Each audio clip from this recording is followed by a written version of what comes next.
희망 고문이라고 하는 말이 있습니다. 한 번쯤 들어보셨죠? 19세기 프랑스 소설가인 빌리에 드 릴라당이라고 하는 사람이 쓴 단편 소설이 있는데요. 그 희망이라는 이름의 고문에서 처음 등장한 말이라고 합니다. 근데 이 책에서 주는 메시지가 뭐냐면요. 은근슬쩍 희망을 보여주었다가 그거를 움켜쥐려는 찰나에 다시 빼앗아 버리는 것, 이게 가장 큰 고문이라고 하는 겁니다. 국립국어원의 우리말 사전에 따르면은 거짓된 희망으로 오히려 괴로움을 주는 행위가 바로 희망 고문이라고 정의를 했습니다. 그리고 이 말을 박진영이라고 하는 가수이자 프로듀서가 자기 수필집 미안해에서 사용하기도 했는데 이런 내용이 있어요. 자기를 좋아하는 사람에게 할 수 있는 가장 좋은 행동은 같이 좋아하는 것이다. 그런데 만약 그럴 수 없다면은 그 다음에 할 수 있는 가장 좋은 행동은 절망을 주는 거다. 어떤 말이냐면 이 둘 사이에 애인으로 희망이 없으면은 빨리 포기할 수 있도록 분명히 인식시켜 줘라 라고 얘기를 했다라고 하는 거예요. 왜냐면 남녀 간에 그런 거 있잖아요. 밀당을 하잖아요. 근데 좋아하지도 않으면서 남 주기는 아깝고 자기한테 잘해주니까 괜히 희망을 준다라고 하는 거예요. 다른 사람한테 가지 못하고 그 여자한테만 매달려 있다가 결국 허송세월하다가 큰 상처를 줄 수 있고, 그래서 박진영 씨가 웬만하면 자기를 좋아하는 사람에게 이런 고문을 하지 말자. 당신이 그 사람을 사랑할 수 없다면 그 사람을 위해 해줄 수 있는 최소한의 외인은 희망을 주지 않음으로써 그 사람이 다른 사람을 찾아 떠나갈 수 있게 해주는 거다라고 이 책에서 얘기를 했습니다. 그렇죠?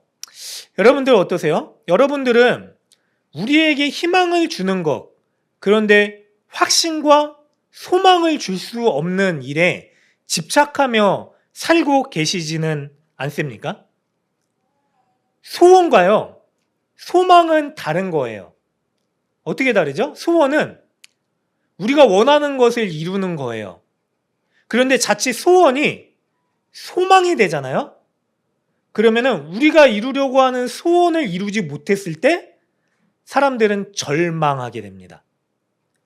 자, 소원은 우리가 좋은 학교에 가고 싶은 마음, 아니면 무언가를 가지고 싶은 것, 저 사람과 결혼을 하고 싶은 마음, 뭔가를 얻어내고 싶은 우리의 원함, 이 소원이에요. 개인적인 거죠. 그런데 이 개인적인 게요, 소망이 되어서는 안 됩니다. 소망은 뭐냐면요, 궁극적으로 절대 변할 수 없는 희망을 주는 것이에요. 그리고 예수님을 믿는 우리에게 있어서 이 성경적인 소망은 뭐냐면요, 하나님께서 우리에게 주시는 절대 불변한 가장 좋은 희망을 이야기를 합니다. 바로 복음이죠. 사랑하는 여러분들, 오늘 우리가 이 말씀을 통해서요, 하나님께서 궁극적으로 우리에게 주기 원하시는 그 소망과 그래서 미래에 대한 희망을 발견하고 그 은혜를 누릴 수 있는 우리 모두가 되시기를 간절히 소망합니다. 소망은요, 좌절과 절망을 가져다 주지 않아요. 근데 소원은요, 이게 안 되면 좌절하기도 해요. 때로는 절망하기도 합니다. 그러나 소망은 변하지 않는 희망과 기쁨을 허락하는 것입니다. 오늘 말씀을 보면은요, 예레미야 선지자가요, 이스라엘 백성들에게 쓴 편지의 내용을 이야기하고 있습니다.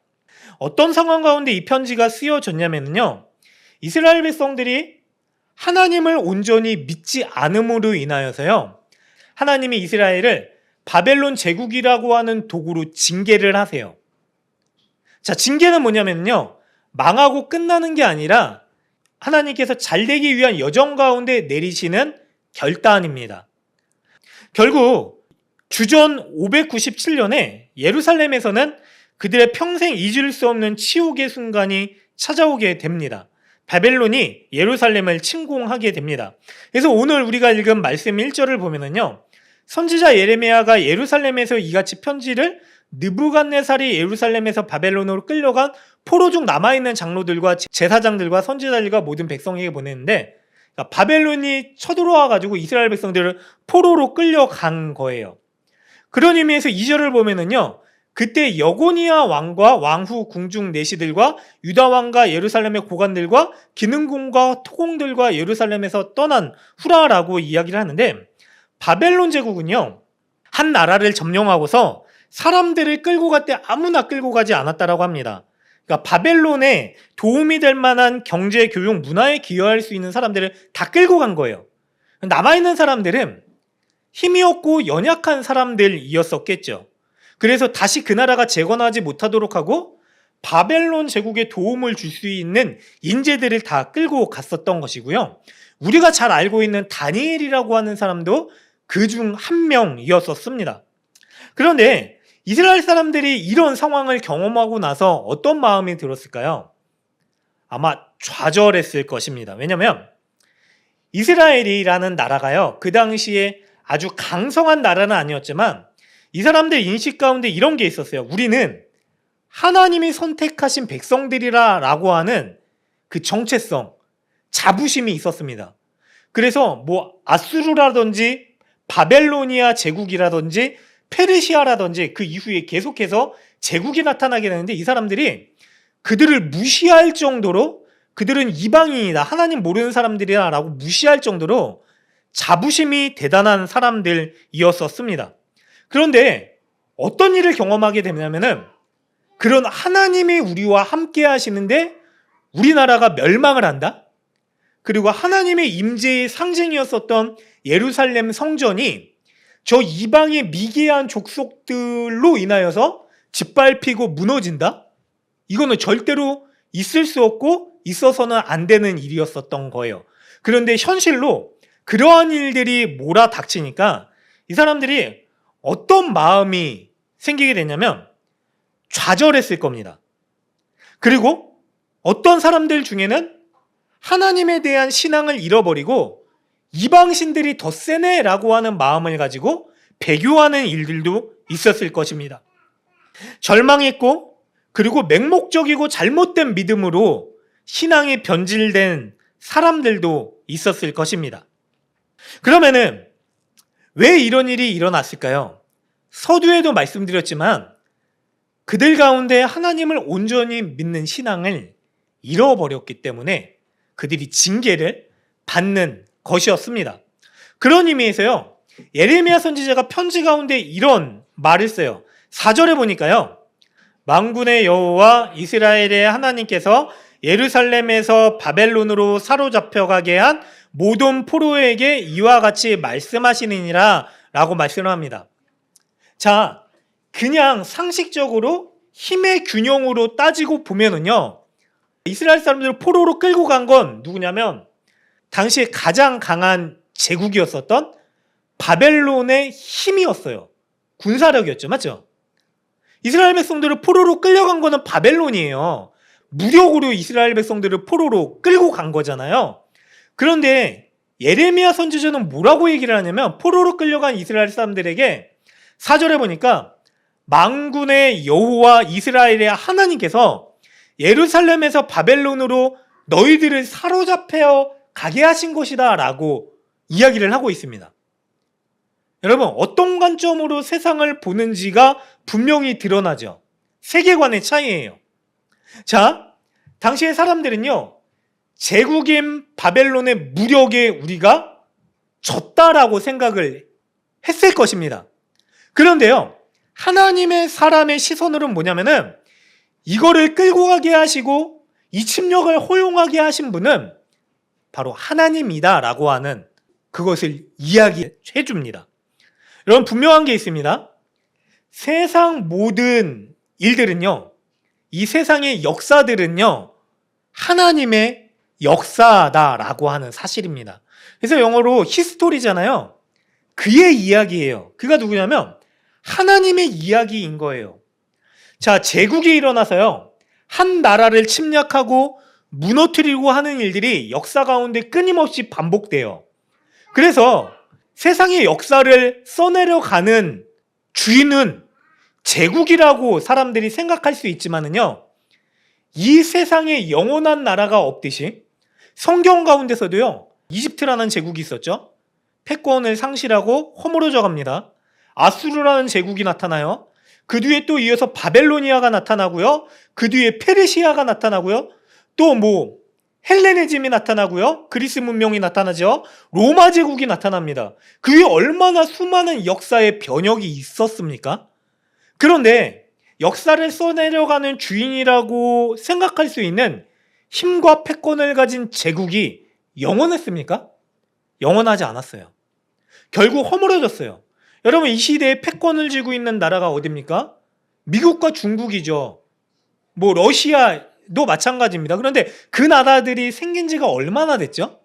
얼마 되지 않았어요. 미국이 갓 200년을 넘었나요? 중국이라는 나라가 생긴 지 얼마나 됐습니까? 얼마 되지 않았어요. 그렇듯이 하나님은요, 한 나라를 세우시고 무너뜨리시고 세우시고 무너뜨리시는 세상의 주권을 가진 통치자세요. 자, 하나님께서 세우시고 무너뜨리시는 거예요. 또 세우시고 무너뜨리세요. 그렇듯이 세상에 영원한 나라는 없습니다. 영원할 수 있는 분은 유일하게 누구냐면요, 세상을 통치하시고 다스리시는 주인이신 바로 여호와 하나님밖에 없습니다. 이런 관점으로 세상을 보잖아요. 그러면은 지금 처한 상황과 환경을 대하는 자세가 달라지게 됩니다. 여러분, 이스라엘 백성들은 포로로 끌려갔어요. 그래서 절망하게 됩니다. 이제 우리나라는 끝났다. 포로가 됐네. 그런데 그 가운데서요, 예레미야, 하나님의 사람이 새로운 인식의 전환을 심어주게 됩니다. 무엇이죠? 우리가 포로로 끌려간 것도 하나님께서 허용하신 것이다 라고 하는 사실을 가르쳐 줍니다. 그렇다면 무슨 소망이 생기는지 아세요? 우리는 포로로 끌려가서 절망 가운데 있는 것 같지만 하나님께서 함께 하시니 하나님이 원하시는 때에 우리를 다시 회복시키실 것이다 라고 하는 소망을 가질 수 있게 되는 것입니다. 그러면서 예레미야가 이런 말을 합니다. 5절에 보니까 한 3가지 정도를 당부를 해요. 너희는 집을 짓고 거기에 살며 텃밭을 만들고 그 열매를 먹으래요.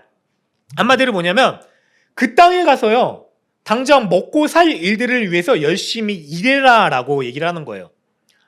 6절에 보니까 또 이런 말씀이 있습니다. 아내를 맞이하여 자녀를 낳으며 너희 아들이 아내를 맞이하며 너희 딸이 남편을 맞아 그들로 자녀를 낳게 하여 너희가 거기에서 번성하고 줄어들지 아니하게 하라 라고 하면서 결혼하고 자녀를 낳고 삶을 살아라 라고 얘기를 합니다.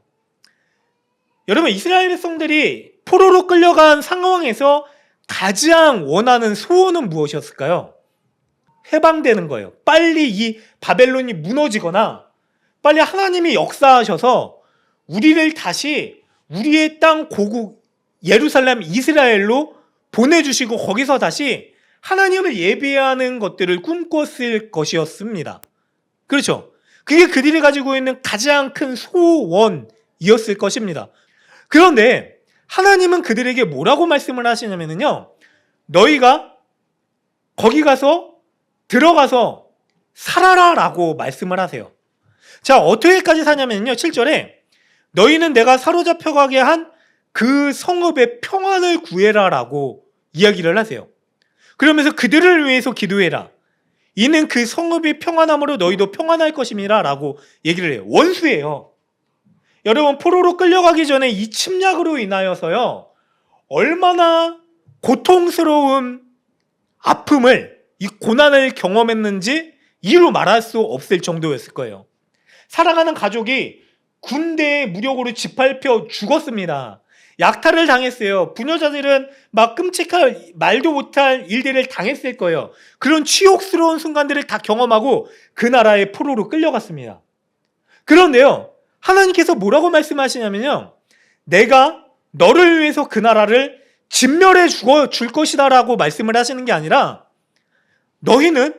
너희들이 사로잡혀 간 그 성읍의 평안을 구해라라고 말씀을 하시는 거예요. 있을 수 있는 일입니까? 그런데 하나님께서는 그들의 평안을 구하는 게 너희들이 평안함으로 그 땅 가운데 살아갈 수 있는 방편 가운데 하나이니까 그 땅 가운데서 너희 대적들의 평안을 구해라라고 말씀을 하고 계시는 것입니다. 여러분, 왜 하나님께서 이런 일들을 허용하신 걸까요? 이스라엘 백성들에게 포로로 끌려간 삶의 자리에서의 시간이 필요했기 때문에 그렇습니다. 8절에 보니까 또 한 가지를 당부하시는데, 만군의 여호와 이스라엘 하나님께서 이와 같이 말하노라. 너희 중에 있는 선지자들에게와 점쟁이에게 미혹되지 말며 너희가 꿈꿈도 고지 듣고 믿지 말라라고 얘기를 해요. 그러니까 그 땅 가운데 거짓 선지자들이 있는데 그들이 무엇을 얘기하냐면 너희들이 평안할 거다를 얘기를 했었던 거예요.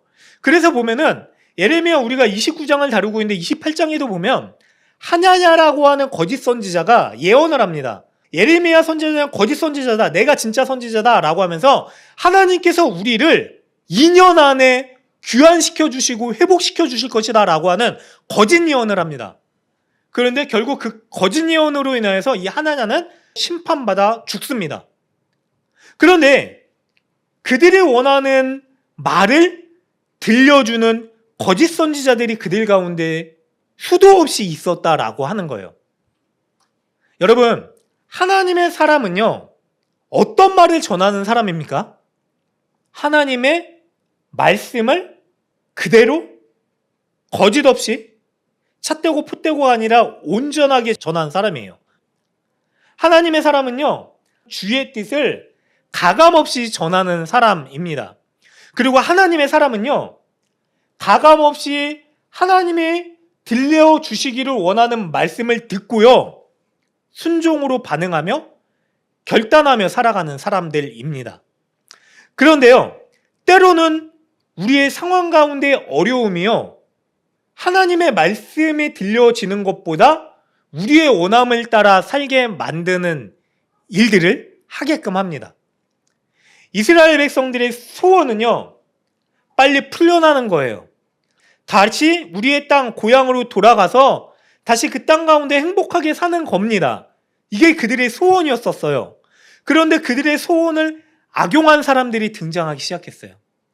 이 사람들이 원하는 말을 들려주기 시작하는 거짓 선지자들이 나타나기 시작한 거예요. 그들은요, 빨리 돌아가고 싶었습니다. 그러나 하나님께서는요, 그들이 더 오래 그 땅 가운데 머무르도록 하셨습니다. 하나님의 뜻과 다른 사람의 생각에 원함을 따라 들려주기를 원했었던 말을 전하는 사람들이 나타나게 되었습니다. 여러분, 교회가 무엇입니까? 교회는요, 예수님을 믿는 사람들이요, 예수께서 우리에게 행하신 일들을 듣고 우리의 입술로 고백하고 믿음으로 따르며 살아가는 사람들의 모임입니다. 그런데 이 교회에서요, 예수님이 아니라 다른 것이 들려지기 시작하면 문제가 생깁니다. 교회는 더 이상 예수님이 들려지는 곳이 아니라요, 세상에서 듣기 원하는 복들, 주문을 외워주시 복을 내리는 그런 주술들의 행위들이 흥황하게 되는 곳이 됩니다. 이게 타락한 교회의 모습입니다. 마찬가지로 이스라엘 백성들은요, 자신들이 원했었던 일들을 듣기 소원했어요. 결국 그들 가운데 거짓 선지자들이 나타나서요, 하나님이 내년에 이맘때쯤에 우리를 돌려보내 주실 것이다 라고 하는 호황된 말을 전하는 이들이 나타나기 시작했습니다. 그런데 하나님의 뜻은 그게 아니었죠. 9절을 보니까 하나님이 이렇게 말씀하셨어요. 내가 그들을 보내지 아니하였어도 그들이 내 이름으로 거짓 예언을 함이라 여호와의 말씀이니라 라고 말씀을 하세요. 여러분, 예언 듣고 싶으시죠? 왜 예언 듣고 싶으세요? 우리의 불안한 미래를 확정적으로, 안정적으로, 평안하게 살고 싶은 마음에 예언 듣고 싶으시죠? 그럼 예언 없으면 우리가 살 수 없습니까? 여러분, 예언 없어도요, 살 수 있어요. 어떻게 살죠? 이미 우리 가운데 함께 내주하시고 동행하시는 성령의 은혜를 따라 살아갈 수 있습니다. 뭐가 보여줘야지 살 수 있는 존재가 아니에요, 우리는. 보이지 않는 예수를요, 믿음으로 따라 살아가는 사람들입니다. 우리에게 주어진 말씀을 통해서 또 예수 그리스도를 믿는 그 믿음을 통해서 우리를 인도하고 계십니다. 예수의 이름으로 기도할 수 있는 길을 다 열어주셨어요. 기도하고 예수의 이름을 부르며 선택하고 나아가시길 간절히 바랍니다. 여러분, 거짓 선지자들 와서 거짓된 예언을 하니까 이 사람들이 흔들리는 거예요. 자, 무엇이 문제가 되냐면 하나님께서는 5절과 6절에서요, 집을 짓고 텃밭을 만들고 한두 해 살 것이 아니니까 그곳에서 살아가라 라고 말씀을 하세요.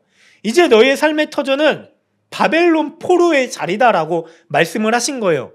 그러면서 하신 말씀이 10절에 보면은 바벨론에서 70년이 차면 너희를 돌보고 나의 선한 말을 너희에게 성취하여 너희를 이곳으로 돌아오게 하리라 라고 하는 말씀을 주셨어요. 몇 년을 살라고요? 70년이에요.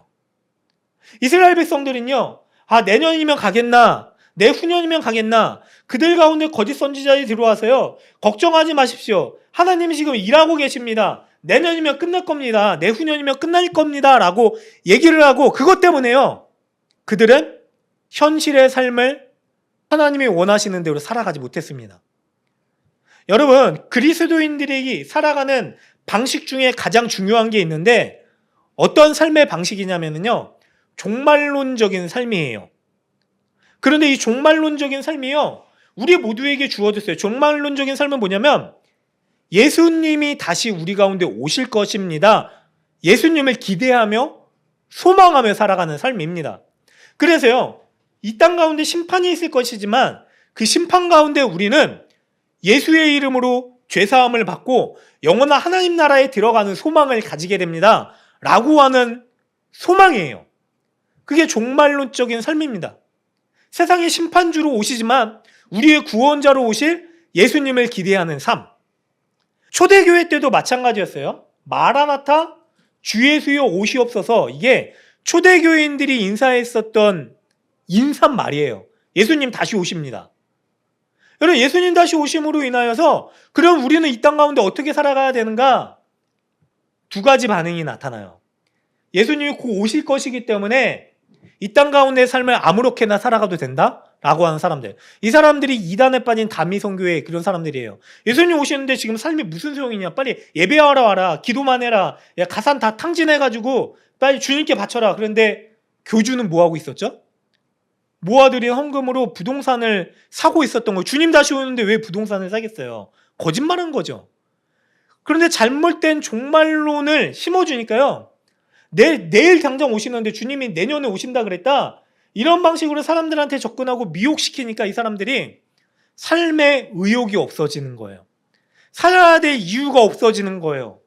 그러니까 사람들이요, 삶을 포기하고요, 호황된 것에 매달려가지고 그렇게 살아가다가 결국 이게 거짓이다라고 하는 것을 경험하고 나서 더 큰 절망에 빠지게 된 거죠. 건강한 종말론적인 삶은 무엇인지 아세요? 주님 다시 오시기 때문에 우리에게 허락하신 이 시간을 우리가 호황되게 보낼 수 없다예요. 그래서 우리에게 주어진 시간 가운데 사명, 소명이라는 것을 생각하면서 하나님께서 내게 이 시간을 왜 허락하셨을까에 대한 질문을 가지고요, 더 열심히 살아가는 자가 된 거예요. 우리의 삶의 자리에서 열심히 살아갑니다. 왜요? 하나님께서 나에게 허락하신 시간이기 때문에 그래요.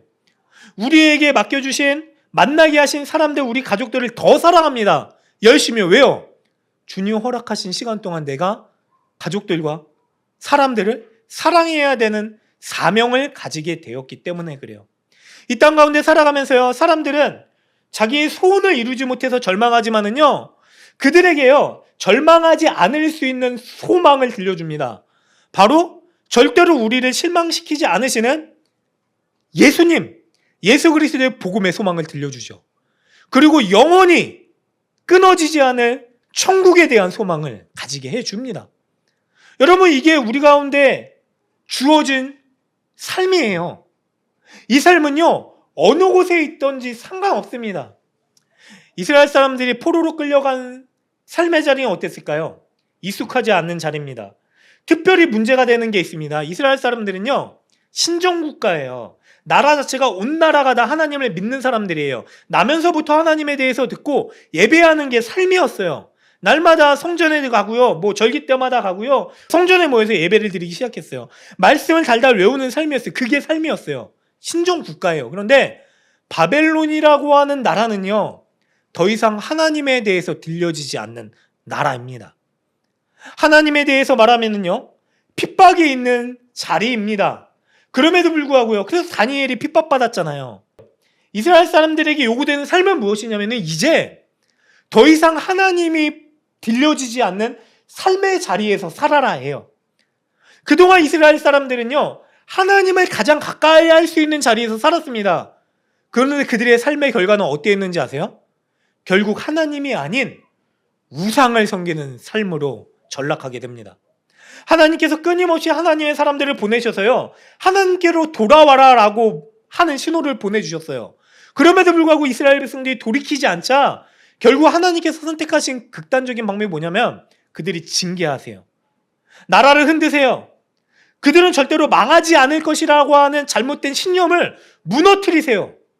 그리고 어떻게 하는지 아세요? 포로로 끌려가게 하세요. 결국 하나님께서 행하신 일이에요. 왜요? 이제는 하나님을 발견할 수 없는 곳에서 너희들이 유일하게 하나님을 믿는 신앙을 회복해야 된다라고 하는 이유에서예요.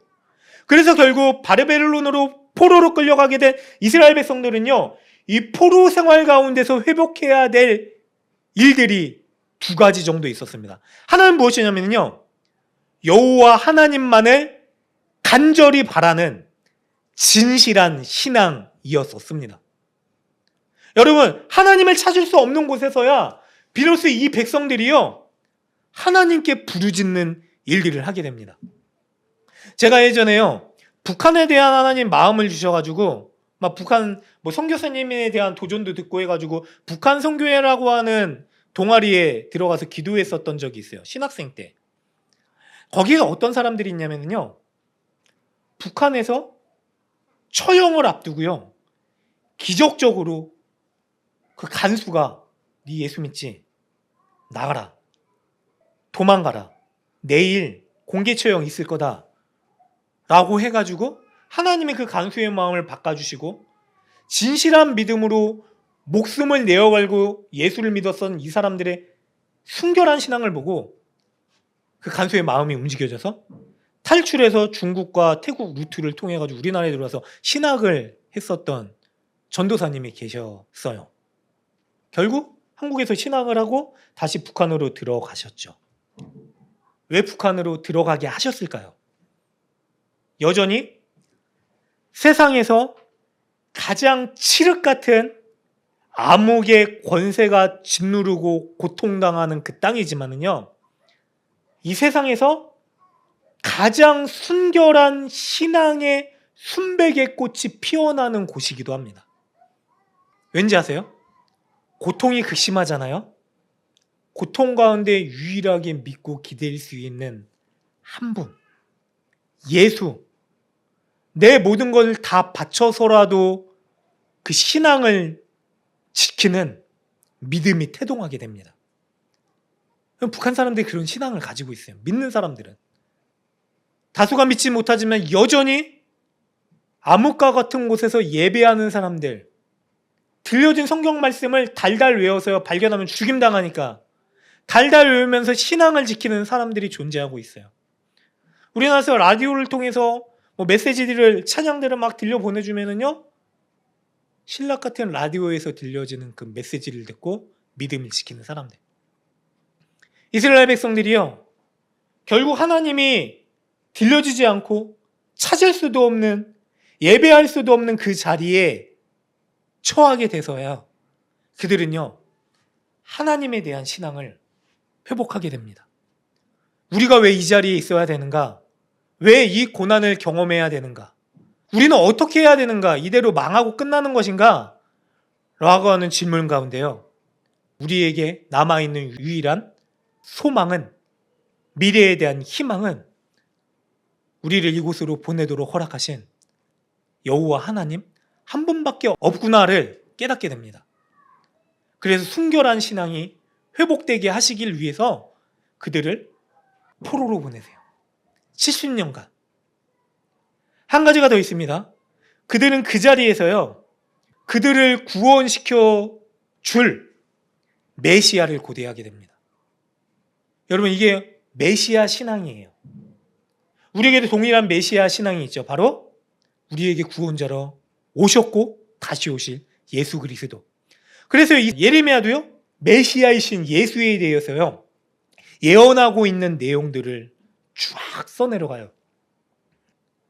여러분, 그들에게 있어서의 구원자는 바로 그들에게 다시 찾아오실 여호와 하나님임을 그들이 결국 믿고 소망을 넘어서 대망하게 되죠. 그래서 하나님께서 이렇게 말씀을 하십니다. 11절에 보니까요, 여호와의 말씀이니라 너희를 향한 나의 생각을 내가 아나니, 같이 있으면 하나 둘 셋, 평안이요 재앙이 아니니라 너희에게 미래와 희망을 주는 것이니라. 12절 있습니다. 너희가 내게 부르짖으며 내게 와서 기도하면 내가 너희들의 기도를 드릴 것이고 라고 말씀을 하십니다. 하나님께서 비록 포로로 끌려가서 망한 것 같은 사람들에게 뭐라고 말씀을 하시냐면, 너희에 대한 나의 생각은 평안이요 재앙이 아니다. 너희들이 포로로 끌려가서 멸망한 것으로 끝난 것 같지만 그것은 평안이요 재앙이 아니라 너희에게 미래와 희망을 주는 것이니라 라고 말씀을 하십니다. 그래서요, 이스라엘 백성들은요, 절망의 땅으로 끌려가지만은요, 절망의 땅에서요, 절망으로 끝난 삶을 마감하는 것이 아니라요, 그들에게 미래에 대한 희망을 들려주신 하나님을 발견하고 살아갈 수 있는 사람들이 되었습니다. 여러분, 하나님이 어떤 은혜를 주세요? 12절 이후에 보니까요, 너희가 내게 부르짖으라 내게 와서 기도하면 내가 너희들의 기도를 드릴 것이요 너희가 온 마음으로 나를 구하면 나를 찾을 것이요 나를 만나리라 라고 하셨어요.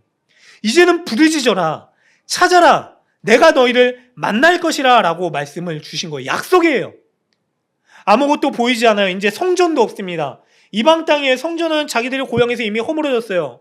하나님의 예배해야 될 자리에 성전이 있어야지 예배한다라고 생각을 했었던 사람들에게 하나님께서 이제는 다른 방법으로 너희들을 나를 만날 수 있는 길을 열어주겠다라고 희망을 열어주신 거예요.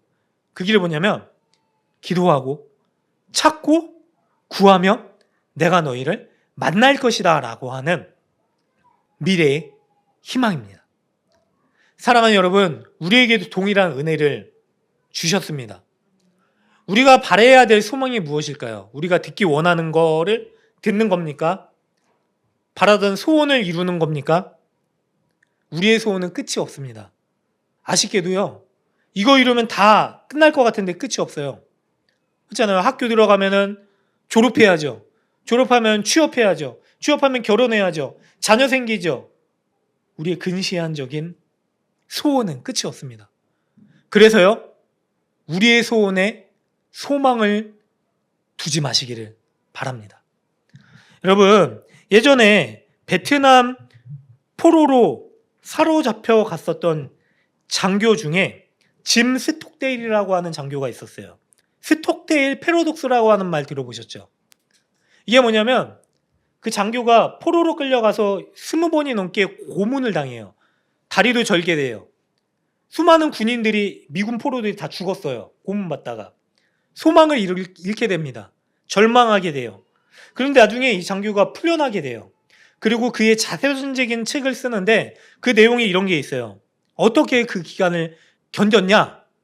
근데 그가 이해할 수 없는 이야기를 하는데, 포로 수용소에서 끝내 견디지 못한 사람들은 누구냐면 바로 모두의 기대와 정반대되는 사람들, 낙관주의자들입니다. 크리스마스 때는 우리가 풀려날 거다. 내년 부활절 때는 풀려날 거다. 근데 결국 그들의 소원이 이루어지지 않자 절망하게 되고 삶을 마감하게 돼요. 삶의 의욕이 상실되니까 죽어가는 거예요. 그런데 그는 냉혹한 현실을 받아들이고 현실을 직시하는 지혜를 가지고 역경을 이겨낼 수 있습니다. 흔들림 없는 믿음을 가져야 됩니다. 믿음이 없는 게 아니에요. 흔들림 없는 믿음을 가지되 우리가 풀려날 것이다. 그러나 현실을 직시해서 이 현실 가운데 어떻게 살아남을 것인가를 고민했대요.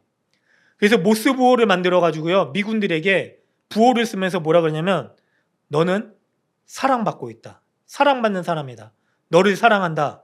라고는 말을 계속 들려줬대요. 어떻게든 그 삶에서 살아갈 방법을 강구했다라고 합니다. 그러나 믿음을 잃지는 않았대요.